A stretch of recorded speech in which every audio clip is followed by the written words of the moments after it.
So then, you've seen all these Chod rigs and hinge stiff links and all the magazines just lately, and you want to learn how to tie one up.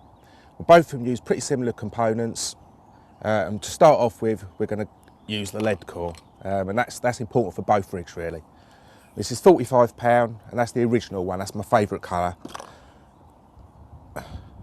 Now, you can use a splicing needle to attach your main line, but I prefer just to, providing that the main line is actually thick enough and stiff enough, then you'll find that you don't actually use a needle at all, and I'll show you how I go about it. First of all, chop off the lead core neatly.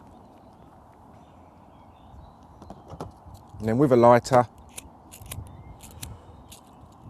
just burn the end, and that just stops it from fraying. Next, you want to take out around an inch or so of lead, inch and a half. And that will leave you with a little floppy tag on the end there. Now, like I say, you don't really need to use a splicing needle or any needle, as long as the line's stiff enough and you cut it to a little bit of a sharp angle, like so. It should poke through easy and come straight out the side, and I'll show you.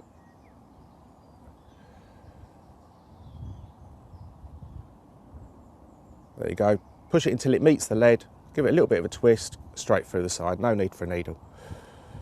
Right, all I'm going to do is pass this line around 4 times, once, twice, 3, 4, and then go back through the first loop that I've formed, like so.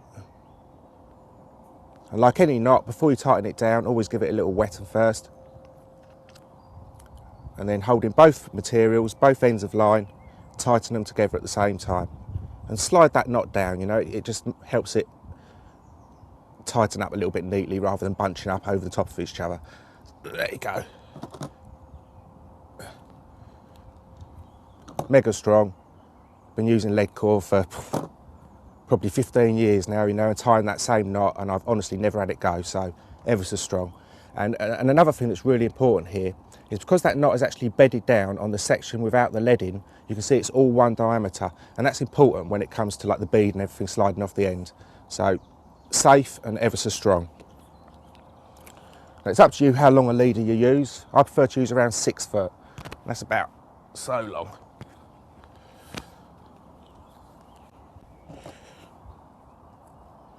Chop that off. Now you'll see this lead core's got quite a lot of stretch in it, and I always like to take that out first, and you'll see just how much stretch I mean if you watch. It's a few inches. So taking the stretch out of it obviously helps, because it makes the diameter of the material that little bit thinner, and you really don't want any stretch in that last few feet. So there we are, we're ready to go. Next, we take out about 4 or 5 inches of lead from the bottom, so that we're left with a nice floppy tag. And now we want to mount a little bit of green silicone on this lead core.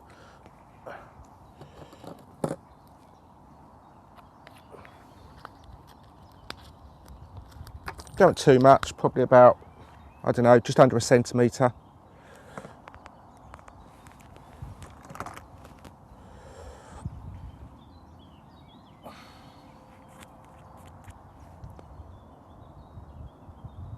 And a crochet style needle is definitely the easiest sort of bait needle to put this little bit of tubing on with.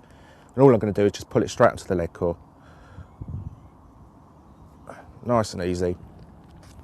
Wet it, the lead core, before you slide it up, otherwise it'll burn and fall off. But there we go, we've got a little bit of silicone mounted on the lead core.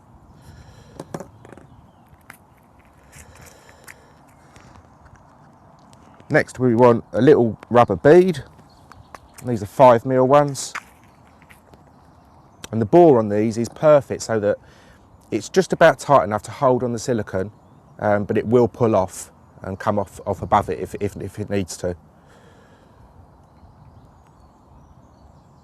So there we go, like so. And remember, when that's wet, the bead is going to come off really, really easily. It will slide over the top of it very easily. If you were using bags or something like that, then that's a bit of a problem. You're probably better off using a lead clip, because otherwise you will find the hook link bashing that rubber bead up the lead core, and the hook link and hook bait will travel up the lead core with it. But for chod rigs and hinge stiff links, it's fine, plenty tight enough. All right, so there's our backstop. Next we want a swivel, and I like the little Unilink swivel for this. That's a size 10.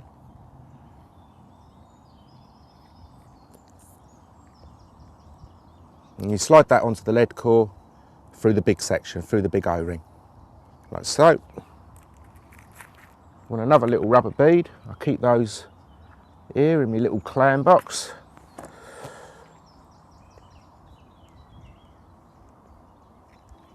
Again, the old bait needle helps to pull that onto the lead core, like so. Next, a section of tubing. 1.5 to 2 inches is plentiful.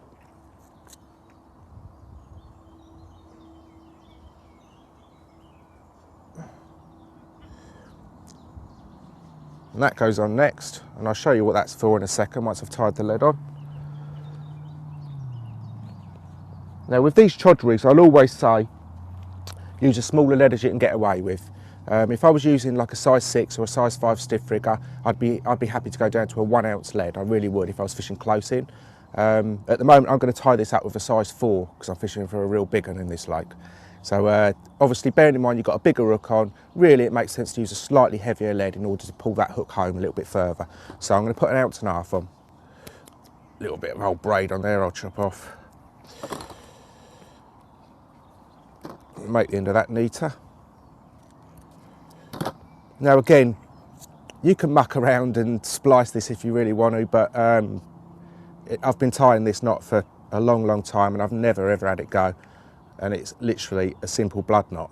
Remember, that braid is 45 pounds, you're never snapping it, you'll tow your car with that. So, and that was very quick and easy. I'm sure you can see it was a lot quicker and easier than doing a splice.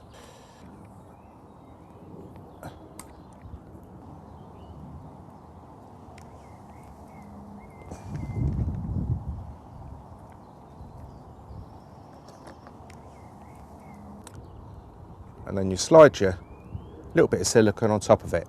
Now the purpose of this little bit of silicone is so that once the hook link's on there, and I'll tie that up next, it's not going to dig into the underside of the lead. Also it acts as a little bit of a buffer. You can see there it's got a bit of a buffer, and when you're playing fish on a very short chod hook link, that's important. So we've got the actual leader set up all ready to go. That's probably the bit that takes the longest, but remember once that bit's done, that's likely to stay on the rods for quite some time, you know. You might end up changing the lead to a smaller lead or a bigger lead, you know, and over time the leader will get a little bit shorter. But quite often I've had this set up like this until the swivel has actually turned silver where I've used it that long, and then it's time to change it. So don't worry about how long this rig takes to put together. You know, once this part of the rig is done, there's not a lot more to it.